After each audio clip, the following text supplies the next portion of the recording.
వర్గీకరణను వ్యతిరేకిస్తూ క్రిమిలేయర్ను వ్యతిరేకిస్తూ ఈ రాష్ట్ర ప్రభుత్వం తీసుకున్నటువంటి నిర్ణయాన్ని వ్యతిరేకంగా ప్రకాశం జిల్లాలో అన్ని మాల సంఘాలను కుల సంఘాలను మా మాలల్లో ఉన్నటువంటి అన్ని సంఘాలను కలుపుకొని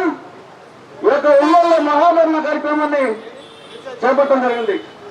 ఈ కార్యక్రమానికి ఆంధ్రప్రదేశ్ రాష్ట్ర మాల మహానాడు ఆధ్వర్యంలో వినూత్న రీతిలో మేము పురాతన కాలంలో ఏ విధంగా ఊరికి దూరంగా శ్మశానాలకు దగ్గరగా మానవ జీవన వికాసానికి దూరంగా ఎలా నివసించామో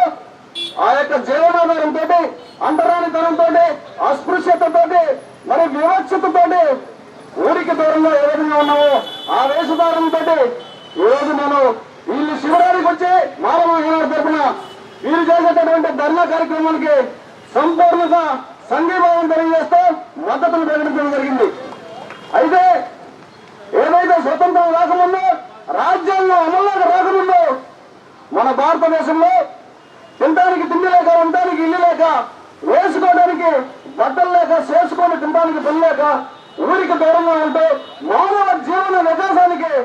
దూరంగా బతికినటువంటి మన బతుకుల్లో ఈ స్థితిలో నేను ఉన్నటువంటి వేషధారణ స్థితిలో ఉన్నటువంటి స్థితి నుంచి బాబాసాహెబ్ డాక్టర్ బిఆర్ అంబేద్కర్ గారు తన యొక్క రాజ్యాంగం ద్వారా ఈ రోజు పంచాయతీ నుంచి పార్లమెంట్ దాకా ఈ స్థితి దాకా తీసుకొచ్చేటువంటి దేవుడు గనుడు